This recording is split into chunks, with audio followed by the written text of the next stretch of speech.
জানিয়ে দেব এই মুহূর্তে হাতে পাওয়া সর্বশেষ গুরুত্বপূর্ণ আপডেট বাংলা সংবাদ। শুরুতেই থাকছে হাসিনার বারবার অনুরোধ সত্ত্বেও কেন বিমান পাঠায়নি ভারত। শেখ হাসিনাকে অনেকেই গত এক যুগ ধরে আয়রন লেডি বলে বর্ণনা করে আসছিলেন।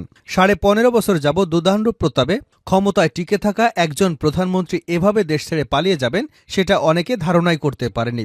বাংলাদেশের ইতিহাসে ক্ষমতাচ্যুত হবার পর কোনো ব্যক্তি এভাবে দেশ ছেড়ে পালাতে বাধ্য হননি। ছাত্র জনতার তীব্র আন্দোলনের মুখে গত 5 আগস্ট শেখ হাসিনা এবং তার বোন শেখ রেহানা প্রতিবেশী দেশ ভারতে পালিয়ে যেতে বাধ্য হন। তবে তার পালিয়ে যাবার আগে রোববার রাতে এবং সোমবার সকাল থেকে নানা নাটকীয়তা হয়েছে। এবারে জানাবো মাফিয়া লীগ তৈরি করেছিলেন শেখ হাসিনা। বিএনপির জ্যেষ্ঠ যুগ্ম মহাসচিব রুহুল কবির রিজভী বলেছেন 15.5 বছর ফ্যাসিবাদী দুঃশাসন, লুট হরিলুটের সংস্কৃতিতে মাফিয়া লীগ তৈরি করেছিলেন। মাফিয়া লীগের পুনরাবৃত্তি বাংলাদেশে আর যেন না হয়। জানাবো সরকার 6 মাসের মধ্যে নির্বাচন দেবে, প্রত্যাশা মেজর হাফিজের। অন্তর্বর্তী সরকার আগামী 6 মাসের মধ্যে দেশে জাতীয় নির্বাচন দেবে বলে প্রত্যাশা ব্যক্ত করেছেন বিএনপির স্থায়ী কমিটির সদস্য মেজর হাফিজউদ্দিন আহমেদ। এবারে থাকছে সরোয়ার্দী কলেজে ভাঙচুর, পরীক্ষা স্থগিত। রাজধানীর সরোয়ার্দী কলেজে ভাঙচুর চালিয়েছে আন্দোলনরত বিভিন্ন কলেজের শিক্ষার্থীরা। এ সময় কলেজে চলমান অনার্স প্রথম বর্ষের ইয়ার ফাইনাল পরীক্ষা স্থগিত করা হয়েছে। এদিকে তত্ত্বাবধায়ক সরকার ব্যবস্থা বহাল করবার বিষয়ে সবাই একমত, বদিউল আলম মজুমদার। নাগরিক সমাজ, বুদ্ধিজীবী, শিক্ষক প্রতিনিধিদের সবাই তত্ত্বাবধায়ক সরকার ব্যবস্থা বহাল করবার বিষয়ে একমত হয়েছেন বলে জানিয়েছেন নির্বাচন ব্যবস্থা সংস্কার কমিশনের প্রধান বদিউল আলম মজুমদার। এবং সর্বশেষ জানাবো আন্তর্জাতিক সংবাদ। ইউটার্ন নিলেন ট্রুডো, দাঁড়ালেন নেতানিয়াহুর বিপক্ষে। গাজায় অভিযানে ইসরায়েলকে অস্ত্র দিয়ে সহযোগিতা করা দেশের তালিকায় কানাডার নামও রয়েছে।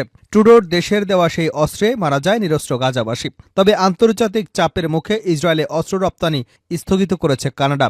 এবার ইসরায়েলি প্রধানমন্ত্রী বেনইয়ামিন নেতানিয়াহু এবং সাবেক প্রতিরক্ষা মন্ত্রী ইয়োব গ্যালন্টের বিরুদ্ধে বড় ঘোষণা দিলেন কানাডার প্রধানমন্ত্রী জাস্টিন ট্রুডো।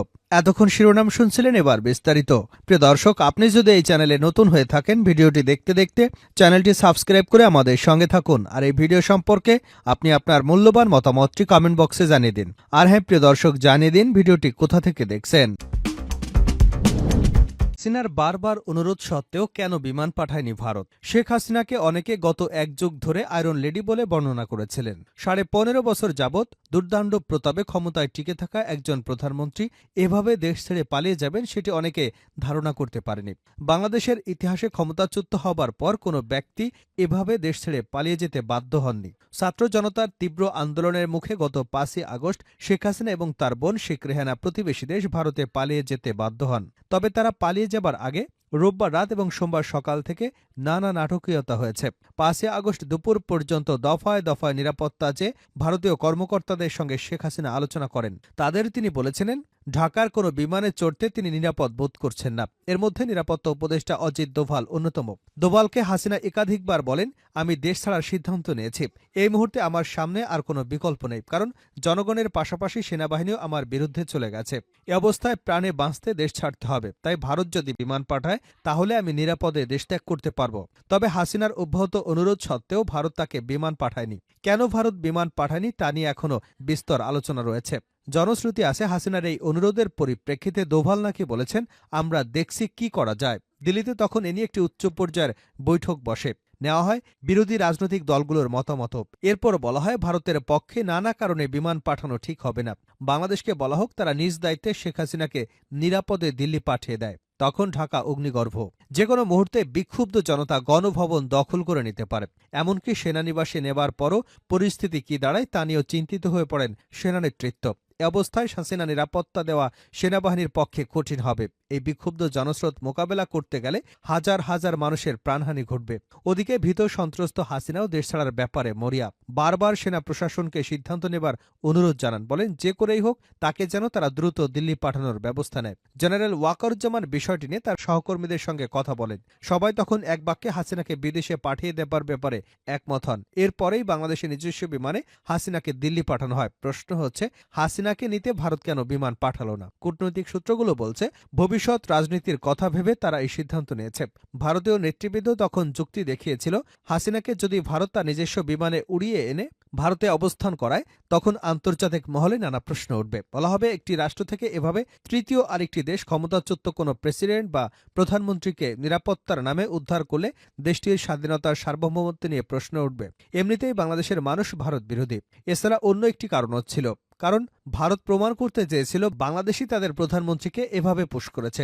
একটি দায়িত্বশীল সূত্র জানায়, বাংলাদেশের কর্তৃপক্ষের সিদ্ধান্তহীনতায় ভারত নাকি হুমকিও দিয়েছিল, যদি তারা হাসিনাকে দ্রুত না পাঠায় তাহলে বিকল্প কঠিন ব্যবস্থার কথা ভাবা হবে। হাসিনা দেশ ছাড়ার আগে হাতে ৩ পৃষ্ঠার একটি চিঠি লিখেছিলেন। তখন তিনি তার প্রেস টিমের একজন সদস্যের সঙ্গে কথাও বলেন।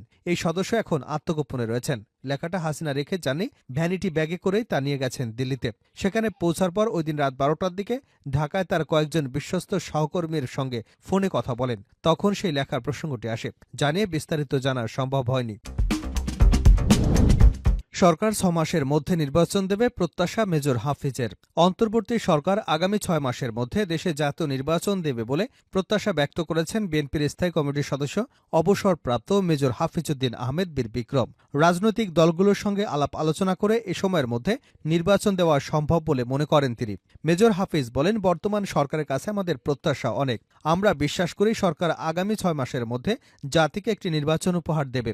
সেই নির্বাচনে যারাই ক্ষমতায় আসুক না কেন, আমরা তাদের সাদরে গ্রহণ করব, যেখানে সবার ভোটের অধিকার থাকবে, গণতন্ত্র ও মানবাধিকার থাকবে। মেজর হাফিজ মাফিয়া লীগ তৈরি করেছিল শেখ হাসিনা রিজভী। বিএনপির জ্যেষ্ঠ যুগ্ম মহাসচিব রুহুল কবির রিজভী বলেছেন, ১৫.৫ বছর ফ্যাসিবাদী দুঃশাসন, লুট হরিলুটের সংস্কৃতিতে মাফিয়া লীগ তৈরি করেছিল শেখ হাসিনা। মাফিয়া লীগের পুনরাবৃত্তি বাংলাদেশে যেন আর না হয়। দুপুরে শহরের আলাইপুরে জেলা বিএনপির অস্থায়ী কার্যালয়ে এক সংবাদ সম্মেলনে এসব কথা বলেন তিনি। এর আগে তিনি নাটোর জেলার বড়াইগ্রাম উপজেলার বালিকাপুর গ্রামে হামলায় আহত আওয়ামী লীগ কর্মী উজ্জ্বল কুমার মণ্ডলের বাড়িতে যান। সেখানে তার পরিবারের সদস্যের সঙ্গে কথা বলেন বিএনপির নেতা। বিএনপির যুগ্ম মহাসচিব বলেন, একজন ব্যক্তিকে বাড়ি থেকে তুলে এনে আঘাত করা বেআইনি কাজ, এটা সন্ত্রাসী কার্যকলাপ। বিএনপি তো সেই দল করে না। সারা বাংলাদেশে বিএনপির নামধারী ব্যক্তিরা এসব কাজ করে যাচ্ছে। এসব কাজের জন্য ছাত্রদল, যুবদল সহ বিএনপির অঙ্গ সংগঠনের বহু নেতাকর্মীকে বহিষ্কার করা হয়েছে। কারো কারো পদ থেকে সগোজ এবং অব্যাহতি দেওয়া হয়েছে। এ ধরনের শাস্তিমূলক অপরাধ করেছে বিএনপি। রুহুল কবির রিজভী বলেন, বিএনপি বহুদলীয় গণতন্ত্রে বিশ্বাস করে। গণতন্ত্র মানেই পরস্পরের সহানুভূতি এবং শুভেচ্ছাবোধ। একে অপরের বিরোধ থাকতে পারে, তবে মত প্রকাশের স্বাধীনতা এবং অধিকার থাকতে হবে। সেজন্য বিএনপি দেশের মানুষের কাছে জনপ্রিয়। বিএনপির যুগ্ম মহাসচিব বলেন, বেগম খালেদা জিয়াকে দেশ থেকে কখনো বিতাড়িত করা যাবে না। তিনি বারবার বলেছেন, আমার ঠিকানা বাংলাদেশের মাটি। শেখ হাসিনা কত চেষ্টা করেছেন কিন্তু পারেননি। তারা নানাভাবে তাকে শারীরিক, মানসিক অত্যাচার, নির্যাতন করেছে। রিজভী বলেন, তারেক রহমানের উপর মিথ্যা মামলা কুরুচিপূর্ণ, অসত্য বলে মানুষকে বিভ্রান্ত করেছে। পরবর্তীতে তাকে মিথ্যা মামলায় সাজা দেওয়া হয়েছে। বিএনপির নামে এবং বিএনপির কোনো নেতাকর্মী দেশের কোথায় চাঁদাবাজি, দখল, কাউকে আটক করেছে, সাথে সাথে তাদের বিরুদ্ধে ব্যবস্থা গ্রহণ করছে।